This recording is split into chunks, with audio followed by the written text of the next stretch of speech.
বিসমিল্লাহির রহমানির রহিম। নোয়াখালী সরকারি কলেজের ঐতিহ্যবাহী বিভাগ গণিত বিভাগের প্রিয় শিক্ষার্থীবৃন্দ, সবাইকে আজকের এই অনলাইন শ্রেণী কার্যক্রমে স্বাগত জানাচ্ছি। চতুর্থ বর্ষের প্রিয় শিক্ষার্থীবৃন্দ, আজকে তোমাদের ম্যাথমেটিক্যাল মডেলিং বায়োলজির তৃতীয় অনলাইন ক্লাস। আজকের এই ক্লাসে তোমাদের সবাইকে স্বাগত জানাচ্ছি। আশা করছি যে তোমরা সবাই তোমাদের নিজ নিজ অবস্থানে সুস্থতার সহিত জীবনযাপন করতেছ এবং তোমরা পড়ালেখা করতেছ। পূর্বের দুটি ক্লাস তোমরা ভালোভাবে সুসম্পন্ন করেছ, আর যেখান থেকে আমরা শেষ করেছিলাম আজকে সেখান থেকে ইনশাল্লাহ শুরু করতে যাচ্ছি। আমরা সর্বশেষ ক্লাসে আমরা বারহাস্টের মডেল নিয়ে আলোচনা করেছিলাম। আমরা বারহাস্টের ম্যাথমেটিক্যাল যে মডেলটি, সেই মডেলটি আমরা উপস্থাপন করেছি, আমরা প্রতিষ্ঠা করেছিলাম। আজকে আমরা এই বারহাস্টের মডেলের আমরা সমাধান করব। প্রথমে আমরা সমাধান করব, এরপর আমরা ভারসাম্য অবস্থায় এই মডেলের স্থিতিশীলতা সম্পর্কে আমরা আলোচনা করব। আমরা গাণিতিকভাবে দেখাবো এবং গাণিতিক যে আমরা প্রক্রিয়া থেকে যে রেজাল্টটা পাবো, যে ফলাফলটি পাবো, সেটি আমরা এখানে উপস্থাপন করব।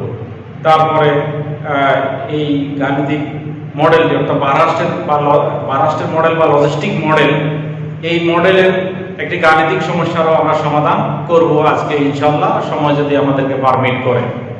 বারহাস্টের এই মডেলটি বেশ ইম্পর্টেন্ট, বিশেষ করে তোমাদের পরীক্ষার জন্য। এটি আমি প্রথমে বলেছিলাম, গত ক্লাসে বলেছিলাম যে বারহাস্টের মডেলের প্রতিষ্ঠা করা, এটা সমাধান করা এবং ভারসাম্য অবস্থায় স্থিতিশীলতা আলোচনা করা একটি বড় প্রশ্ন থাকে 10 নম্বরের। এছাড়া এটা বিভিন্নভাবে এই প্রশ্নটি আসে, ঘুরে ফিরে বিভিন্নভাবে এই প্রশ্নটি আসে। যেভাবে আসুক উত্তর এভাবেই হবে। আর গাণিতিক যে সমস্যাটি সমাধান করব আজকে, সেটা পরীক্ষাতে বিভিন্ন সময় বিভিন্নভাবে এসেছে। ঠিক আছে, তো আমরা সেটাও করব। চলো আমরা যাই গত ক্লাসে যেখানে আমরা শেষ করেছিলাম, অর্থাৎ আমরা গাণিতিক মডেলটি আমরা যেখানে উপস্থাপন করেছিলাম, সেখানে প্রথমে সেই মডেলটি লিখি, তারপর সেখান থেকে আমরা এই মডেলটির সমাধান করব। এই তোমরা তো জানোই যে গাণিতিক মডেল বেশিরভাগ ক্ষেত্রেই এটা একটা অন্তরক সমীকরণ হয়। অন্তরক সমীকরণের সমাধান আমরা করতে জানি, সেভাবে আমরা সমাধানটি করব। তারপরে আমরা পরবর্তী অংশ আমরা দেখাবো। ঠিক আছে, আমরা সর্বশেষ 5 নাম্বার যে সমীকরণটা ওখানে লিখেছিলাম গত ক্লাসে, আমি সেই সমীকরণটা একটু এখানে তোমাদের জন্য লিখে উপস্থাপন করি। আমরা লিখেছিলাম সর্বশেষ যে dn/dt equal to Rn into 1 minus n/k, কেমন? আর এটা যে এটা লিখছিলাম n0 equal to n0 equal to n0, কেমন? এটা আমরা 5 নাম্বার সমীকরণ হিসাবে লিখেছিলাম। এখন এই সমীকরণটা আমরা সমাধান করব। আমরা সমাধানটা আমরা জটিল সমাধান করেছি, তোমরা করেছো, সুতরাং এইটা সহজে আমরা করতে পারবো ইনশাআল্লাহ। dn/n এটাকে আমরা এভাবে লিখতে পারি, কেমন? আর কি লিখতে পারি তাহলে? এখানে r 1 minus n/k, ঠিক আছে?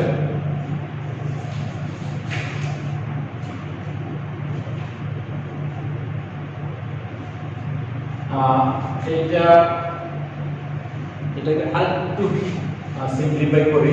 আমরা এখানে dt-টাকে পাশে নিয়েছি, r dt, আর বাকি অংশটুকু n into 1 minus n/k এটাকে এখানে রাখি, কেমন? তো রাখলে আমরা dn এটাকে একটু সিম্পলিফাই করে নিচের অংশটাকে সিম্পলিফাই করলে হবে n, আর এটাকে যদি আমরা যোগ করি k minus n, কেমন? এটাকে আমরা এভাবে লিখতে পারি r dt। তারপরে এটা এইভাবে k dn n into k minus n r dt। এই পর্যন্ত নিশ্চয়ই তোমরা বুঝেছো।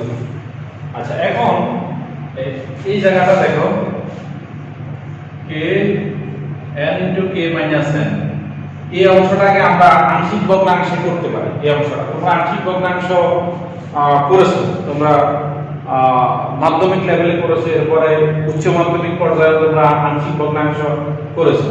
তোমরা খুব সহজে এটা করতে পারবা। ঠিক আছে, তোমরা এইভাবে আমি একটু দেখাই দিই, নিশ্চয়ই করেছো এভাবে, অর্থাৎ a by n plus b by k minus n, এভাবে করে তোমরা এর মান বের করে করতে পারবা সহজে। যেহেতু এখানে আংশিক ভগ্নাংশ করা মুখ্য নয়, তোমরা বাসায় করে নিবে, না বুঝলে কমেন্টে জানালে আমি করে দিব, কোনো সমস্যা নাই। আমি জাস্ট রেজাল্টটা লিখতেছি যা হয় আর, কেমন? এটা খুব সহজে করতে পারবে। n এর মান 0, k এর মান n বসাই দিয়ে তোমরা সহজে করতে পারবা।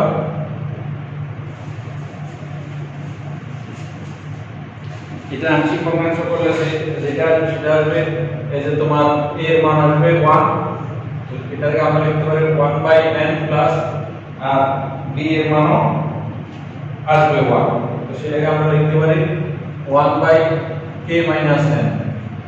ঠিক আছে, আর সাথে dn আছে, আর এখানে কত ছিল r dt।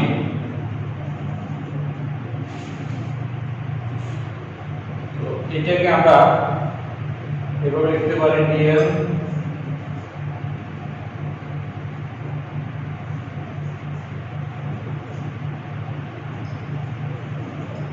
এটাকে আমরা সমাকলন করি, এটাকে আমরা সমাকলন করি, কেমন?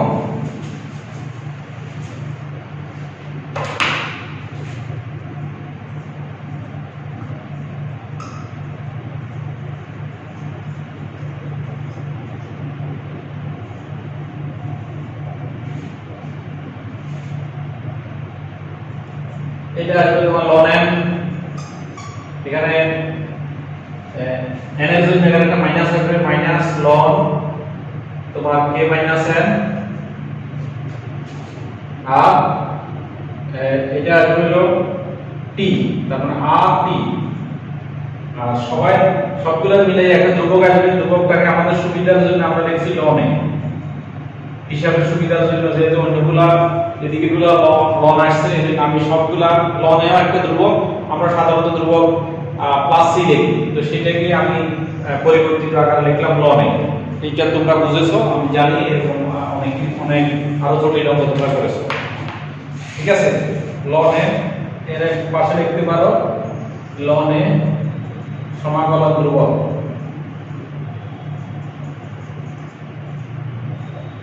ঠিক আছে, তো আমরা এই প্লাসের দুইটাকে একসাথে লিখতে আমরা লিখতে পারি ln n a by n, তাই বলো তুমি, আর minus ln k minus n equal to r d, কেমন? এই দুইটা ln an মাইনাস ln এটাকে আমরা লিখতে পারি an by k minus n equal to r d, কেমন? এখান থেকে আমরা কি লিখতে পারি, an by k minus n এটা সমান হলো e to the power r d। এগুলো তোমরা বুঝেছো, তাই না?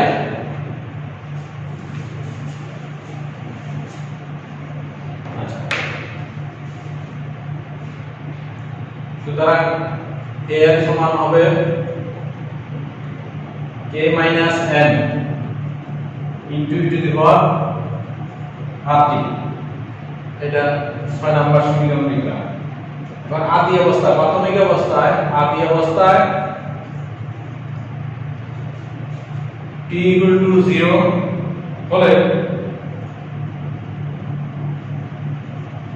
n0 equal to n0,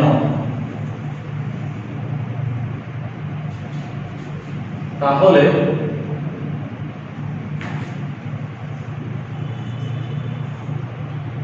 আমরা এখান থেকে লিখতে পারি n not equal to 6 number থেকে লিখতে পারি কি, তাহলে n not equal to তোমার k minus n not, R t এর মান 0 বসাইলে r এর মান হবে 0, অর্থাৎ e টু দি পাওয়ার 0।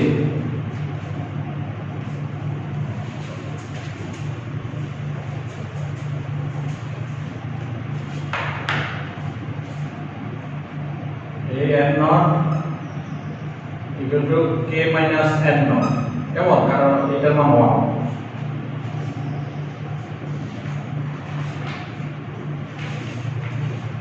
এখান থেকে আমরা এর মান বের করতে পারি a equal to k minus n naught by n naught, কেমন? এবং এখন a এর মানটা 6 নম্বরে বসাইতে পারি, কেমন? তো সেটাকে আমরা এভাবে লিখতে পারি 6 হতে পাই k minus n naught by n naught into n, আর এটা হলো এই পাশে হলো k minus n into the power rd। আচ্ছা, এটাকে একটু আমরা সিম্পলিফাই করি, n দিয়া গুণ দিয়া, অর্থাৎ kn by n naught, আরেকটা হবে n naught কাটা গেলে n by n naught k into the power rt n into the power rt, কেমন? এখন kn by n naught plus n into the power rt equal to k into the power rt, এভাবে লিখতে পারি আমরা।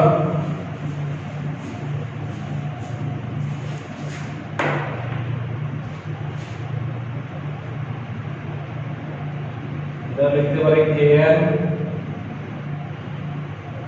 n minus n naught into the power rt, n naught টা এভাবে গেলে n naught k into the power n naught k into the power rt, কেমন? এখান থেকে আমরা এগুলো সবগুলোর সাথে n আছে, যেটা একপাশে নিয়ে আসলাম। তো n গুলো n যদি কমন নিই k minus 1 plus n naught into the power rt, কেমন? n naught k into the power rt। তো ধরেন n এর মান পাবো n naught k into the power rt divided by k plus n naught into the power rt minus 1, and minus এখানে আমাদের হিসাবটা ঠিক আছে কিনা আমরা একটু দেখিনি। আচ্ছা, এখানে একটু দেখো, এখানে এই জায়গায় আমাদের একটু হিসাবে ভুল হয়েছে, এটা n naught হবে, n naught, ঠিক আছে? n naught হবে, সুতরাং এটাও n naught হবে। এখানে যখন আমরা সলিউশন এটা করব সেক্ষেত্রে এখানে n naught হবে, তারপরে এইটাতে এখন যখন আমি n কমন নিয়েছি তখন এখানে একটা n naught আসবে, এখানেও n naught হবে। ওকে, আচ্ছা, এটাই হলো আমাদের বারহার্স্টের যে তোমার গাণিতিক মডেলটা, তার সমাধান হলো এটাই হলো গাণিতিক মডেলের সমাধান, ইহাই নির্ণয় সমাধান।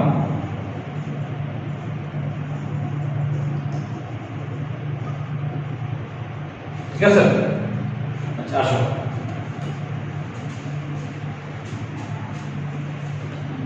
এখন বাকি অংশটা আছে কি আছে, যে এই যে ভারসাম্য অবস্থা বারহার্স্টের সমীকরণের স্থিতিশীলতা সম্পর্কে আলোচনা করতে বলছে।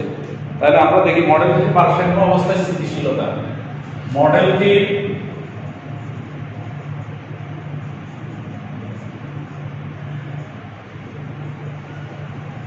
ভারসাম্য অবস্থায় স্থিতিশীলতা নিয়ে আলোচনা করতে হবে।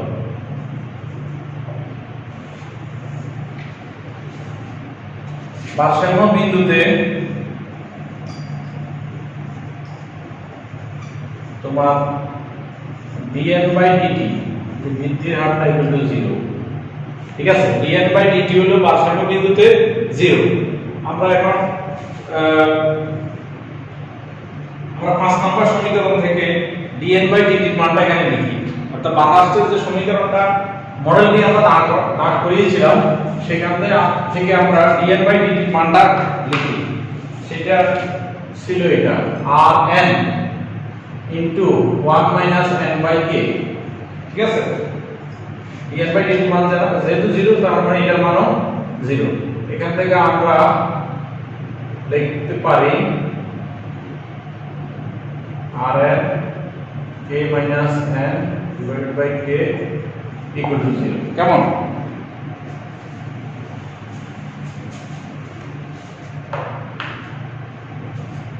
আচ্ছা, এখানে আমরা r এর মানও 0 হবে না, k এর মানও 0 হবে না, কারণ r এর মান আমরা বলছি যে গ্রেটার দ্যান 0 বলেছি আমরা, বৃদ্ধির হার ধরেই আমরা স্টার্ট করেছিলাম। আর k এর মান তো একটা নির্দিষ্ট সংখ্যা, একটা বড় একটা সংখ্যা, যেটা হলো পরিবেশের ভারসাম্য অবস্থা, যাচ্ছে মানে এর চেয়ে বেশি আর জনসংখ্যা হলে পরিবেশের ভারসাম্য থাকবে না, পরিবেশের সহক্ষমতা হলো কি সেটাও 0 হবে। তো সেক্ষেত্রে আমরা বলতে পারি যে n into k minus n এটা 0 হবে, এটা 0,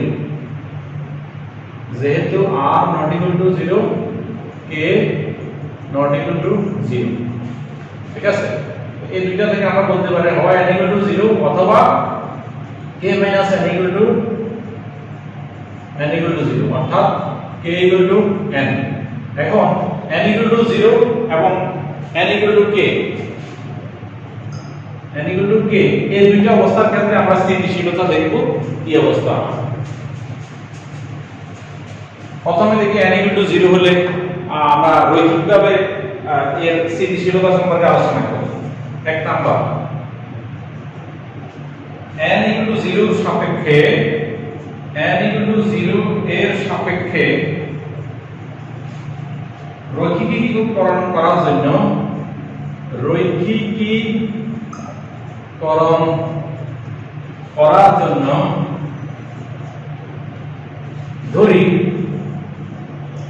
আমরা ধরি n এর মান একেবারে খুব একটা ক্ষুদ্র সংখ্যা 0 এর সাথে একটা এপসাইলন ধরলাম। ঠিক আছে, ইকুয়াল টু এপসাইলন, যেখানে এপসাইলনের মানটা হলো পরম মানটা 1 এর চেয়ে অনেক ছোট। সুতরাং আমরা যে 5 নম্বর সমীকরণটা লিখছিলাম dn by dt equal to rn 1 minus n by k, তাহলে 5 নম্বর সমীকরণটা হবে। সুতরাং আমরা 5 থেকে পাবো n এর পরিবর্তে আমরা এপসাইলন দিয়ে বসাই, del f d epsilon by dt equal to r n এর পরিবর্তে epsilon 1 minus epsilon by k। ঠিক আছে,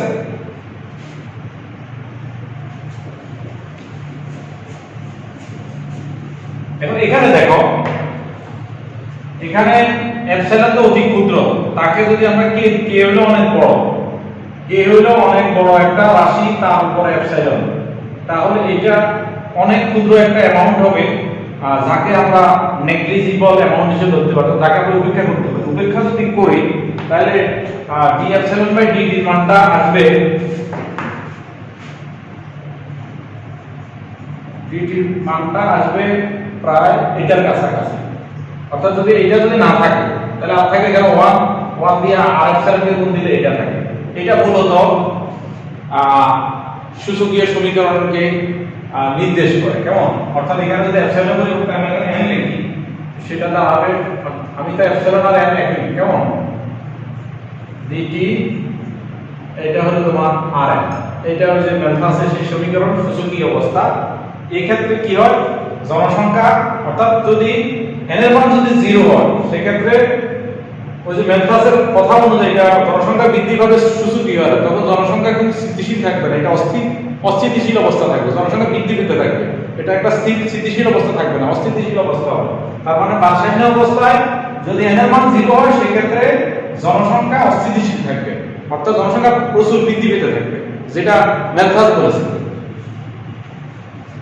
যাহা নির্দেশ করে কোন ক্ষুদ্র আদিমানের জন্য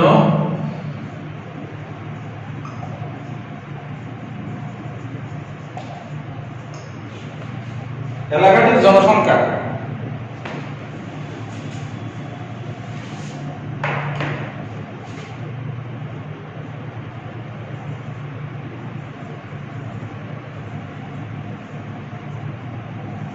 এলাকাটির জনসংখ্যা সূচকীয় হারে বৃদ্ধি পায়।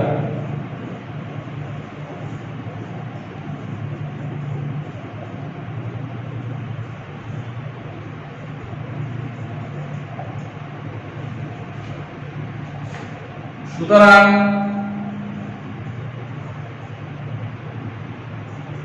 n = 0 অস্থিতিশীল।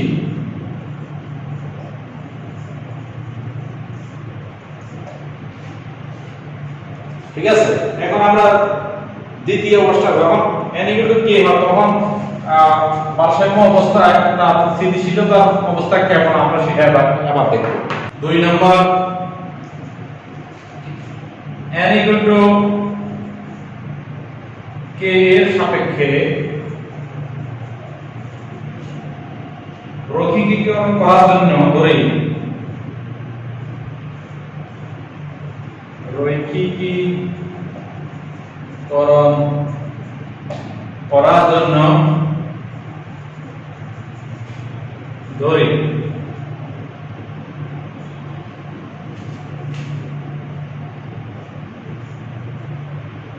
k প্লাস এপসিলন, যখন ওই যে এপসিলনের ভ্যালু একের থেকে অনেক ছোট। এখন একইভাবে 5 থেকে পাই, এখন 5 থেকে সেখানে dn/dt ছিল, এখন এর পরিবর্তে বসাবো k plus epsilon dt equal to rn ছিল, এখন r k প্লাস এপসিলন আর 1 মাইনাস n/k, এর পরিবর্তে হবে k plus epsilon by k। এইটা কেমন, এটা দেখো। এখন এই বাম পাশের অংশটা দেখো, k টা তো একটা সুনির্দিষ্ট স্থির সংখ্যা, কেমন সমান ক্ষমতা, তো স্থির হইলে dq/dt 0 হয়ে যাবে আর থাকবে d এপসিলন বাই dt। এখানেটা দেখো rk প্লাস r এপসিলন, আর এখানে যেটা হবে k মাইনাস, আচ্ছা এটাকে 1 minus k by k minus epsilon by k, এটাকে সিম্পলিফাই করে লিখলে এভাবে কেমন rk plus r epsilon 1 minus epsilon by k, তো থাকে আর rk প্লাস r এপসিলন, আর এখানে থাকবে হলো মাইনাস এপসিলন বাই k, গুণ দিলে কি হবে, এখানে k মাইনাস r এপসিলন, এখানে হবে minus r epsilon square by k। এখন এই রাশিটা আমরা অগ্রাহ্য করতে পারি, এই অংশটা এটা অগ্রাহ্য করতে পারি, অতি ক্ষুদ্র অংশ এটা বাদ দিলে কি না দিলে কি কেমন, সেই হিসাবে আমরা যদি এটাকে অগ্রাহ্য করি তখন আমাদের d এপসিলন বাই dt এটার ভ্যালু আসবে মাইনাস r এপসিলন, অর্থাৎ প্রায় এত আসবে কেমন, এটা আসবে, অর্থাৎ এপসিলনের পরিবর্তে n minus t n minus k dt এটা লিখি, সুতরাং এটা দাঁড়াবে minus r n minus k। এখন অসীম অবস্থায় যখন সময়ের মান অসীম হবে, যেহেতু t টেন্ডস টু ইনফিনিটি, সেক্ষেত্রে আমরা জানি যে বলে তখন r এর মানটা, তাহলে আমরা এখানে t ইনফিনিটি হলে n minus k tends to 0, ঠিক আছে, অনেক সময় অনেক বড় হলে সেক্ষেত্রে n মাইনাস k 0 হবে। আচ্ছা, n মাইনাস k 0 হওয়া মানে হলো তখন n k তে যাবে, k তে যাইয়া তখন এটা সমান ক্ষমতা একটা স্থিতিশীল অবস্থায় বাতাস, এটাকে এটাকে ধরেছে একটা স্থিতিশীল অবস্থা, অর্থাৎ এটা হলো পরিবেশের সর্বোচ্চ সীমা। জনসংখ্যা যখন k এর পরিমাণ হবে তখন আর বাড়বে না, তখন জনসংখ্যা আস্তে কমবে, তখন এই অবস্থাটাকে বলা হয় স্থিতিশীল অবস্থা, জনসংখ্যা আর বৃদ্ধি পাবে না, বৃদ্ধিটা তখন 0 হয়ে যাবে। যখন অসীম অবস্থায় তখন বৃদ্ধিটা জিরো হয়ে যাবে। টি ইনফিনিটি হলে তখন সে বৃদ্ধি জিরো, সেক্ষেত্রে তখন n সমান k হবে। এই অবস্থাটাকে বলতে পারি আমরা স্থিতিশীল অবস্থা। ঠিক আছে, সুতরাং n সমান k হলো স্থিতিশীল। সুতরাং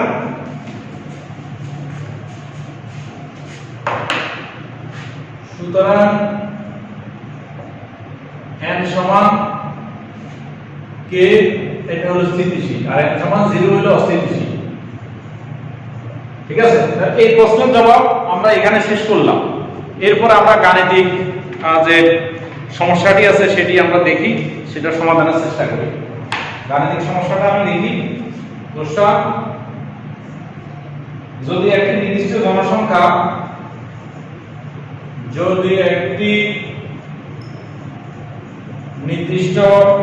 জনসংখ্যা লজিস্টিক সমীকরণ, একটি জনসংখ্যা লজিস্টিক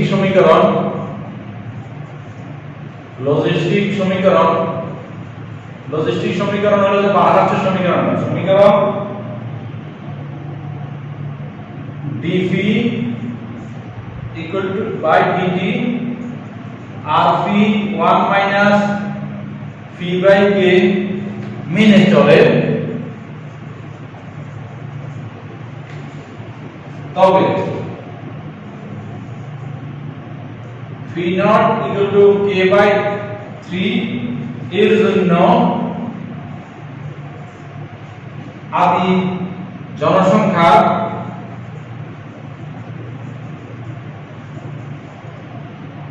দ্বিগুণ হওয়ার সময় নির্ণয় করো।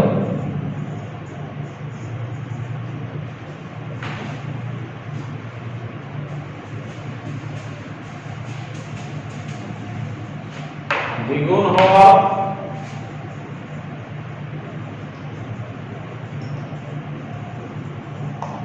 সময় নির্ণয় করো। ঠিক আছে, এই প্রশ্নটা একটু দেখো। এইটা করার জন্য আমরা এই ক্লাসের প্রথমে যেখান থেকে শুরু করছিলাম, ঠিক আছে, অর্থাৎ বারহার্স্টের যে মডেলটা আছে, মডেলটার সমাধান আমাদের করা লাগবে। অর্থাৎ আমরা 5 নাম্বার সমীকরণটা থেকে যে 7 নাম্বার সমীকরণে আসছি, যেটুকু এখানে আগে করে নিয়েছি আমরা, এটুকু তোমরা এই প্রশ্নের জন্য সেটুকু করবা। তবে সেখানে দেখবা এখানে ওই সমীকরণ আমরা p এর জায়গাতে ওইখানে n লেখা ছিল, এখানে হলো n এর জায়গাতে p আছে, জাস্ট ওই জিনিসটা খেয়াল রাখবা। আর সেক্ষেত্রে যখন n নট এর জায়গায় p নট আছে, আর সব ঠিক আছে, কেমন? তাহলে আমরা ওই সমীকরণটা সমাধান কত পাইছিলাম মনে আছে তো? ওই সমীকরণের সমাধান ছিল n equal to k n naught e to the power rp divided by k plus n naught e to the power rp minus n naught। ঠিক আছে, আমরা তাহলে এখানে লিখব আমরা তো n না ধরে তখন এখানে p ধরব, আর p নট এর জায়গা ধরব কি p নট। তো সুতরাং আমরা সেই সমীকরণটা পাবো p equal to k p not e to the power rt k plus p not e to the power rt minus p not. ঠিক আছে, এই পর্যন্ত তোমরা তো করবে, সমাধানটা বের হবে। এখানে বের হওয়ার পরে আমরা এখানে এই গাণিতিক সমস্যার যে ইয়েটা দেয়া আছে, এখানে আমাদের p নট এর মান দেয়া আছে, আর সময় দ্বিগুণ হওয়ার সময় জনসংখ্যা দ্বিগুণ হওয়ার কথা বলা আছে, কেমন? অর্থাৎ t equal to t, কেমন? সময় জনসংখ্যা আদি জনসংখ্যার আদি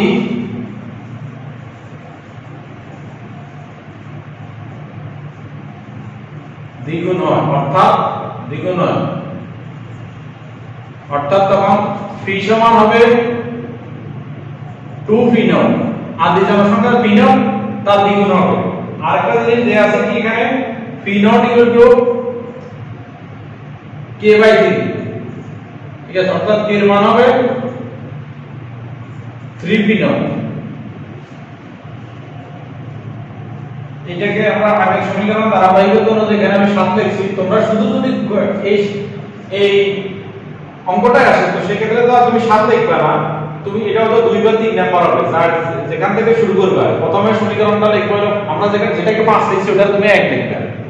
এখানে যেটা শুধুমাত্র যদি অঙ্কটা আসে তাহলে আমরা 5 নাম্বার যে সমীকরণটা লিখছিলাম, অর্থাৎ বারহার্স্ট মডেলটা যেখানে লিখছি আমরা, তো সেটা তুমি লিখবা 1 নাম্বার। তারপরে আরেকটা ইকুয়েশন হবে, এরপরে এইটা হবে তোমার 3 নাম্বার ইকুয়েশন। ঠিক আছে, এখানে 3 লিখবা। এখন আমরা এই জায়গায় 3 নাম্বার সমীকরণে, অর্থাৎ এখানে তো 7 আছে, 7 নাম্বার সমীকরণে কি ফির পরিবর্তে লিখব কত? 2 ফি নট। আচ্ছা, আর কে এর পরিবর্তে 3 phi naught, phi naught e to the power rt, নিচে কে এর পরিবর্তে 3 phi naught e to the power rt minus phi naught. ঠিক আছে, এখান থেকে আমরা ফি নট বাদ দিই। কেমন? প্রথমে একটা ফি নট বাদ দিয়ে দিলে হবে 2, এখানে 3 phi naught e to the power rt, নিচে হবে 3 ফি নট। আচ্ছা, নিচে ফি নট গুলো একসাথে কমন নিয়ে নিই, 3 তারপর ই টু দি পাওয়ার rt, এখানে মাইনাস 1। ঠিক আছে,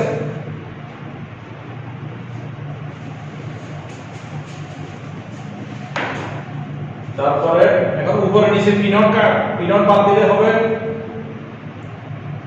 3 e to the power rt, নিচে হবে 3 থেকে 1 গেলে 2 plus e to the power rt, আর ইকুয়াল করলে 4 plus 2 e to the power rt equal to 3 e to the power rt।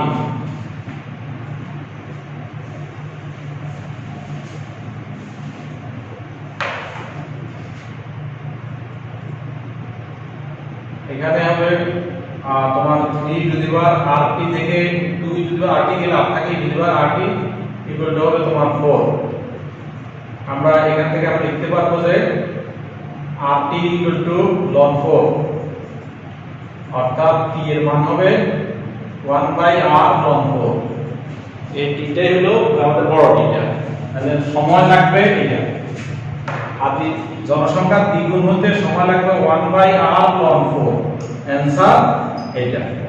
ঠিক আছে, আমরা তোমাদের এই প্রথম চ্যাপ্টারের মোটামুটি আমরা আলোচনা করেছি। বাকি আরো কিছু মডেল আছে, তোমরা সেগুলা দেখে নিবে। স্পিনদের মডেল আছে, আরো বেশ কিছু তোমাদের বইতে আছে, সেগুলা আশা করি যেহেতু প্রায় কাছাকাছি মডেলগুলো আমরা আলোচনা করেছি, তোমরা বাকিগুলো নিজেরা দেখে নিবে। আমরা পরবর্তী চ্যাপ্টার ইনশাআল্লাহ পরবর্তী ক্লাসে করব। তো আজকে এতক্ষণ ধরে ক্লাসটি দেখেছো, আর সেই জন্য তোমাদেরকে ধন্যবাদ জানাচ্ছি। আশা করছি পরবর্তী ক্লাসে আমরা সুস্থ ভালো থাকলে দেখা হবে। তো সে পর্যন্ত সবাই ভালো থাকো, সুস্থ থাকো, স্বাস্থ্যবিধি মেনে তোমরা নিরাপদে থাকো। তোমাদের সবার জন্য দোয়া থাকলো, আর আমার জন্য দোয়া করবে। তো আজকে এখানে শেষ করছি। আল্লাহ হাফেজ।